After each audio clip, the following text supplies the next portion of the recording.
I am crushing extremely hard on the Songkick app. There is no denying it.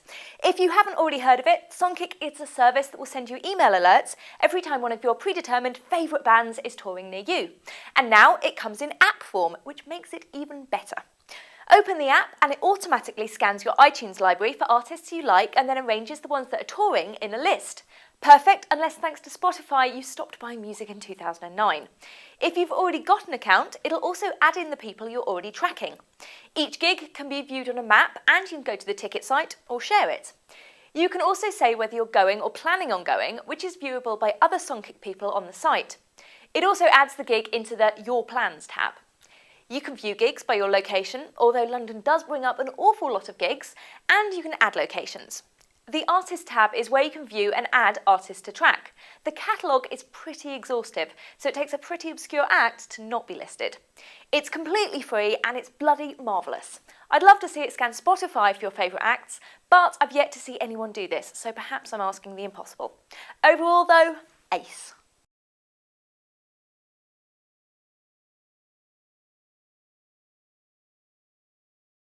Animals, eh? Nature, the world, isn't it all so lovely? It apparently isn't necessarily the case that if you're a gadget-obsessed iPad owner, you're also a nature hater, and the Earth Periodical magazine is proof of that. Featuring stunning photography and properly interesting articles, it's nothing short of a wonder that each issue is completely free. This month's issue has a particularly cool look at cities across the world and how they celebrated Earth Hour, the annual dimming of the lights. You can interact with the pictures to dim them yourself, just like being some sort of god. There's also articles on everything from the ethics, or otherwise, of zoos, recommendations for the best nature photography kits, and a 360-degree look at that burning ball in the sky. Really rather lovely. It brings a little bit of the world to your iPad so you don't have to leave the sofa.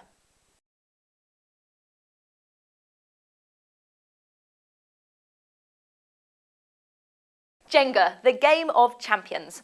I've yet to find anything to match it in terms of nail-biting tension and overall satisfaction as that tower comes tumbling down. Whilst not as satisfying as the real-life destruction, the new Jenga app for Android is still pretty cool. You get to play the game in a swanky-looking living room, tapping the blocks to select and then dragging them out the tower. You can adjust your view of the tower, and it's at this point you realise the graphics are really pretty damn good. When a tower falls, it's almost as good as in real life.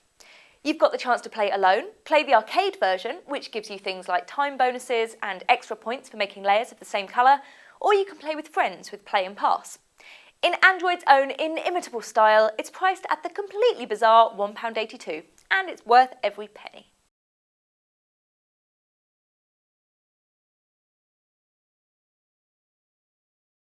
Really, Apple? Really? You found another way to make me part with my money on the go? Thanks. The Apple Store app is just as slick as you'd expect it to be. There's featured products and you can view reviews and FAQs. Purchasing is terrifyingly simple. Since they've got all your account details on file, there's no need to enter any credit card information. You could literally buy a £2,000 MacBook Pro on your iPhone 4. If you don't fancy parting with obscene amounts of cash, another nice feature is the Stores tab. Here you can not only get directions and opening hours, but you can book appointments at the Genius Bar and reserve products. You can also book spots for any of the upcoming events, anything from making the most of your iPhone to mastering Final Cut.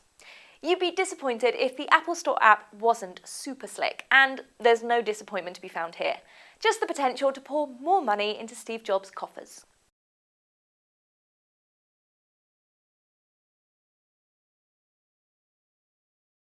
So you've got your hands on a shiny new Honeycomb tablet, only to find that all those regular Android apps look a little bit lost on that huge screen.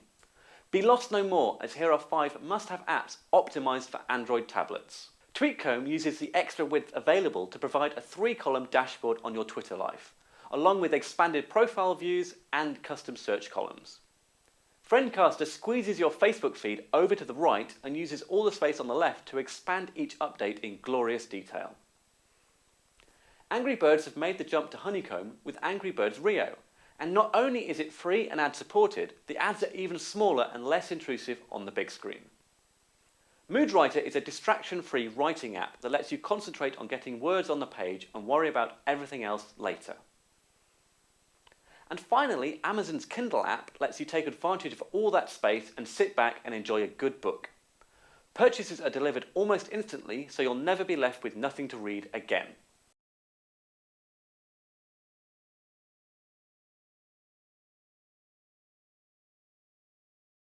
Want more? Go to www.frackulous.com/follow for a glut of RSS-y, iTunes-y, podcasty, subscription-y options.